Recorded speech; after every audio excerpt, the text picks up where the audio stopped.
Omicron वो Covid का mutant virus जिसकी वजह से विश्व भर में लोग इस वक्त सतर्क भी हैं और डरे हुए भी हैं। और इसी के साथ आगे क्या होगा, क्या इंडिया में, बाकी देशों में लॉकडाउन की परिस्थितियां बनेगी, भारत में आशंका की क्या तीसरी लहर आएगी, इन तमाम आशंकाओं पर बातचीत करने के लिए बेहद खास मेहमान सौम्या जी हमारे साथ इस वक्त सीधे जुड़ रही है। सौम्या स्वामीनाथन जी जो कि WHO की चीफ साइंटिस्ट हैं। सौम्या जी, मैं एक एक करके हर बिंदु पर आपसे सवाल आज करना चाहती हूं। सबसे पहले जो इसके फैलने की रफ्तार है, जिस तेजी से ये फैलता है, उसके बारे में क्या हमें पुख्ता रूप से कुछ जानकारी है? मैं इसकी सिवियरिटी और सीरियसनेस पे बाद में आऊंगी। सबसे पहले जो इसकी ट्रांसमिसिबिलिटी का जो एक स्पीड है, जो रफ्तार है, उस पर आप क्या जानकारी देंगी सौम्या जी? दर्शकों को नमस्कार। एक्चुअली जब कोई नया वेरिएंट निकलता है इस वायरस का, तो हमें इसमें कई पहलुएं होती हैं। तो सबसे पहला तो ये है जो आपने पूछा कि क्या ये वेरिएंट पहले से, जैसे डेल्टा वेरिएंट हमें पता है कि बहुत तेजी से फैलता है और इसी के वजह से सेकेंड वेव हुआ था भारत में। तो अभी तक हमें पूरी जानकारी नहीं है कि ये ओमाइक्रॉन वेरिएंट क्या डेल्टा से कम या ज्यादा तेजी से फैलता है। शुरू के जो रिपोर्ट्स दक्षिण अफ्रीका से आए हैं, तो उन्होंने ये ऑब्जर्व किया कि उनके बहुत कम केसेस हो गए थे। एक्चुअली उनका डेल्टा वेव कुछ महीने पहले चला था और उनका जो है पूरा एपिडेमिक बहुत कम हो गया था, बहुत कम केसेस थे। और एकदम से उन्होंने नोट किया कि कुछ ऐसे क्लस्टर्स उनको मिल रहे हैं। जैसे सबसे पहले कॉलेज में उनको मिला, जहाँ पे कई सारे युवक पॉजिटिव निकले, सबके बड़े मतलब माइल्ड सिम्टम्स थे। और फिर जब उन्होंने उसकी सीक्वेंसिंग करी, तब उन्होंने देखा कि ये तो एक नया वेरिएंट है। तो एक तो उन्होंने इसके ऊपर काफी अच्छी तरह से जांच करी और हमें दक्षिण अफ्रीका के वैज्ञानिकों सभी आभारी होने चाहिए हम लोग सब कि उन्होंने ओमाइक्रॉन के बारे में पता लगाया। ये पता नहीं है कि वो दक्षिण अफ्रीका में शुरू हुआ, ओरिजिनेट हुआ या और कहीं। ये तो अभी टाइम जैसे होएगा, सब देश इसको अब सीक्वेंसिंग कर रहे हैं, ढूंढ रहे हैं, तब जाके पता चलेगा। बट एट दिस पॉइंट हमें पूरी तरह से ट्रांसमिसिबिलिटी के बारे में नहीं पता है। हो सकता है कि ये डेल्टा जैसे या डेल्टा से कुछ ज्यादा भी ट्रांसमिसिबल हो, इन्फेक्शियस हो, पर इसमें 1 हफ्ता 10 दिन और लगेंगे जानकारी आने में। 1 सप्ताह 10 दिन आप कह रहे हैं जानकारी आने में लगेंगे कि इसकी ट्रांसमिसिबिलिटी, यानी जिस तेजी से ये बढ़ता है, लोगों को इन्फेक्ट करता है, उसमें क्या होगा। अब जरा इसकी सीरियसनेस पर आते हैं, जो सिवियरिटी है। क्या लोगों के मन में बहुत आशंका है, क्योंकि भारत में तो आपको पता ही होगा किस तरह से लोगों ने दूसरी लहर की मार को झेला था, कोमॉर्बिडिटीज वाले के लिए जान पर बनाई थी। ऐसे में मेरा अगला सवाल आपसे यही है कि इसकी गंभीरता को लेकर हम क्या जानते हैं, या कोमॉर्बिडिटीज वालों पर क्या असर हो सकता है? मुझे दोबारा वही कहना पड़ेगा, क्योंकि जो भी आप प्रश्न ओमाइक्रॉन के बारे में पूछेंगे, 4 दिन हुए हैं जब दक्षिण अफ्रीका ने WHO को बताया और शुक्रवार को ही WHO की कमिटी ने कहा कि ये एक वेरिएंट ऑफ कंसर्न है। और कंसर्न इसलिए कहा और रिस्क इसलिए हम मान के चल रहे हैं कि इसमें जो म्यूटेशंस हैं, जो बदलाव आए हैं वायरस के अंदर, उसका पहला एक्सपीरियंस है। वैज्ञानिक इस म्यूटेशंस को देख चुके हैं। कई सारे नए भी हैं, बट कई ऐसे भी हैं जो अल्फा, बीटा, गामा और डेल्टा वेरिएंट्स में थे। और उन म्यूटेशंस की प्रॉपर्टीज को हम जानते हैं। इससे कुछ ऐसे हैं जिससे इन्फेक्टिविटी बढ़ जाती है, ट्रांसमिसिबिलिटी बढ़ती है। कुछ ऐसे हैं जिससे एंटीबॉडीज कम काम कर सकती हैं। तो इसीलिए ये कंसर्न है, पर कोई पैनिक की जरूरत नहीं है। जब अभी तक जितने भी केस मिले हैं कई देशों में, ऐसा कोई इंडिकेशन नहीं है कि ये ज्यादा विरुलेंट है या ज्यादा खतरनाक है या ज्यादा बीमार करता है लोगों को। पर अगेन आई थिंक हमें थोड़ा सा टाइम देना पड़ेगा, थोड़ा पेशेंट रहना पड़ेगा, क्योंकि 1 हफ्ते के अंदर हम पूरी तरह नहीं पता लगा सकेंगे कि ये बीमारी कितनी होती है इससे। क्योंकि अभी जो शुरू में दक्षिण अफ्रीका के केस थे, जैसे मैंने कहा, वो ज्यादातर युवक थे। उसमें कुछ ऐसे भी थे जिनको जो वैक्सीन ले चुके थे। तो पूरी तरह से क्लिनिकल पिक्चर पता लगाने के लिए टाइम लगेगा, परंतु मैं ये जरूर कहूंगी कि जो प्रिकॉशंस हम पहले कोविड के लिए कह रहे थे, जितनी सावधानियां हमने बताई हैं, लोग अच्छी तरह जानते हैं, वो नहीं बदलेंगी, क्योंकि वो ही वायरस है, वो ही कीटाणु है।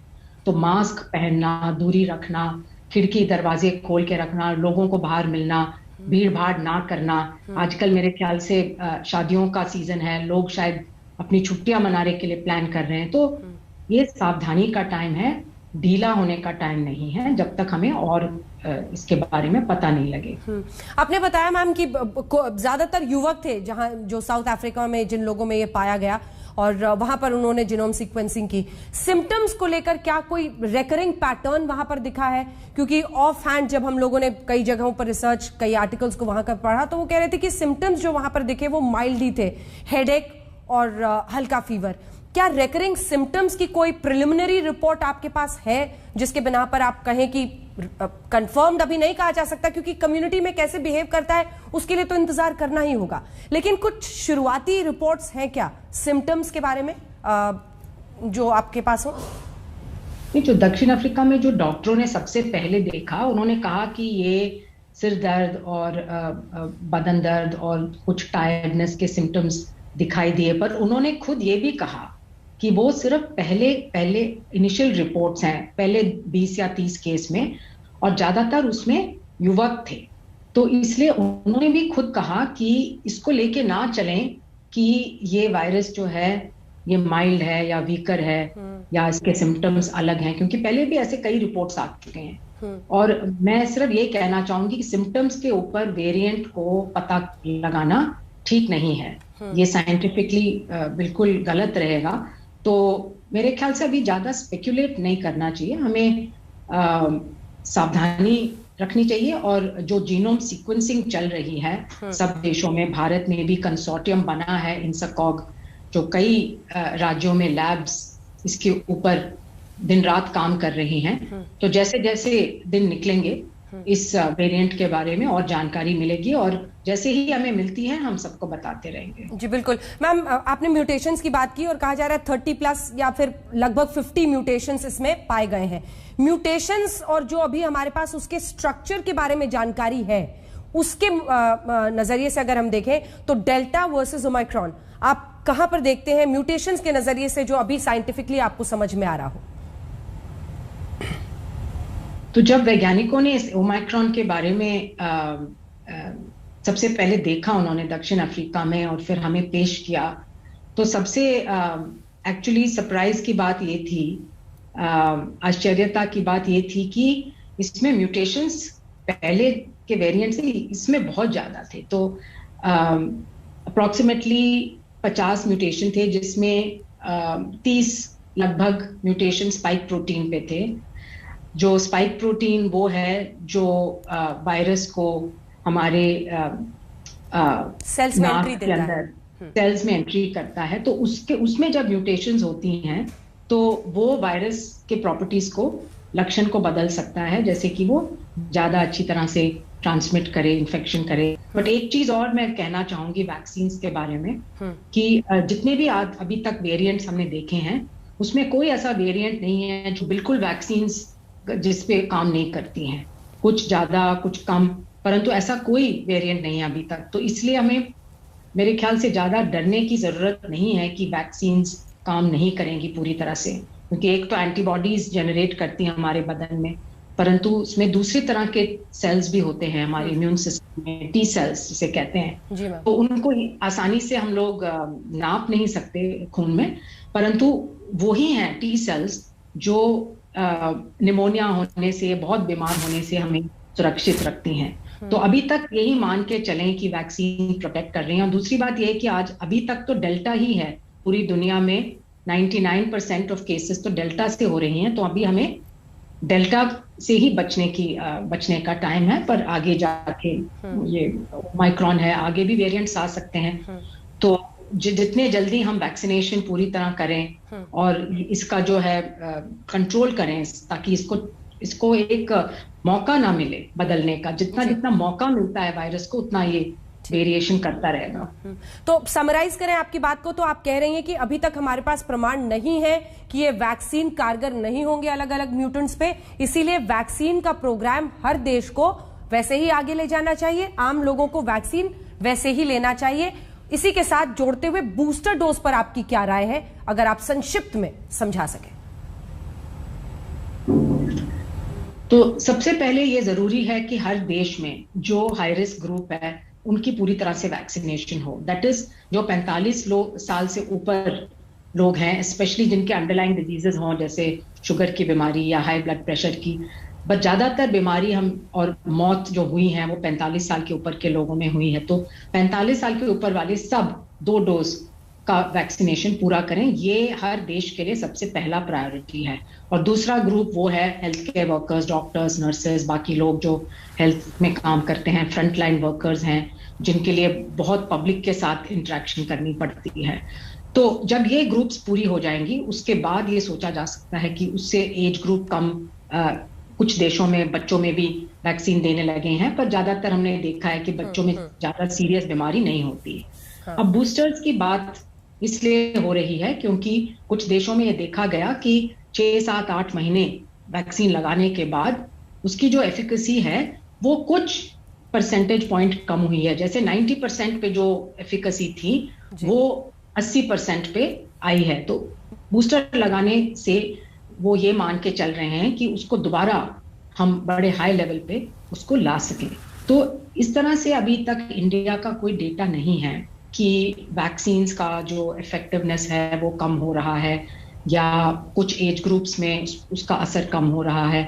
तो ये डेटा को देख के हर देश को ये निर्णय लेना पड़ेगा कि बूस्टर्स क्या देने चाहिए कि नहीं, और किस एज ग्रुप में देने चाहिए, कौन से ग्रुप को देने चाहिए और कौन से इंटरवल पे देनी चाहिए। क्योंकि वैक्सीन्स भी हर देश में अलग अलग वैक्सीन यूज कर रहे हैं, उनकी प्रॉपर्टीज अलग अलग होती हैं। तो ये जो है ये भारत को अपने डेटा लेके देख के उसके बाद उसका निर्णय करना पड़ेगा। भारत के नजरिए से अगला सवाल है आपसे, क्योंकि कई मुल्कों ने अब साउथ अफ्रीका, हांगकांग, इन जगहों से आने वाले विमानों को रद्द कर दिया है, बंद कर दिया है। क्या आपको लगता है भारत को भी ऐसा ही कोई फैसला लेना चाहिए? और इसी के साथ लॉकडाउन को लेकर आपकी क्या राय है? तो पहले हम ट्रैवल की बात करते हैं कि WHO ने ट्रैवल गाइडेंस अपडेट किया है, देशों को बताया गया है कि किस तरीके से। तो हमारा अप्रोच ये है कि एक रिस्क बेस्ड और कॉम्प्रिहेंसिव अप्रोच होना चाहिए। सिर्फ एक कोई एक्शन लेकर हम लोग सावधान नहीं हो पाएंगे। जैसे कि कुछ देशों ने सिर्फ सेलेक्टेड देशों से ट्रैवल बैन किया है, और अब जैसे हम देख रहे हैं कि ओमाइक्रॉन तो कई देशों में ऑलरेडी है। तो कुछ देशों को टारगेट करने से ये मतलब कोई साइंटिफिक तरीका नहीं है रोकने का। इससे बेहतर ये है कि एक कॉम्प्रिहेंसिव स्क्रीनिंग प्रोग्राम, जितने भी ट्रैवलर्स आ रहे हैं, इंटरनेशनल ट्रैवलर्स, वो PCR कराएं, आने से पहले उनका PCR टेस्ट हो। लॉकडाउन लगाने की नौबत आ सकती है जैसा सेकेंड वेव में हमने देखा था? WHO ने ये भी बहुत साफ साफ कहा है कि हम लोग लॉकडाउन जो है वो बहुत एक एक्सट्रीम स्टेप है। जब बाकी सब उपाय फेल हो जाते हैं तब जाके लॉकडाउन को देखना चाहिए, क्योंकि उसके बहुत इफेक्ट्स होते हैं, बहुत इम्प्लीकेशंस होते हैं, जैसे हमने खुद देखा है कई देशों में। तो लॉकडाउन एक जल्दी से या आसानी से लेने का कोई निर्णय नहीं है, ये बहुत गंभीर चीज होती है। तो इससे लॉकडाउन से पहले ऐसी बहुत चीजें हैं जो हम कर सकते हैं। बहुत धन्यवाद आपका सौम्या स्वामीनाथन जी, जो कि मुख्य वैज्ञानिक है WHO की, आज तक पर हमारे साथ लाइव जुड़ी थी। और जैसा आपने सौम्या जी कहा, बिल्कुल सही बात है, हम इस वायरस से थक गए हैं, लेकिन ये वायरस अभी थका नहीं है और इसीलिए हमें अभी मुकाबला डट कर करना पड़ेगा। पूरी मानवता को इसके खिलाफ एकजुट होकर ये समझना होगा कि बचाव ही तरीका है, और कम से कम भीड़ भाड़ वाली जगहों से बचें, मास्क हमेशा पहन कर रखें, कम से कम खुले रखें खिड़कियों को, दरवाजों को खुले में लोगों से मिले तो वो बेहतर है। बहुत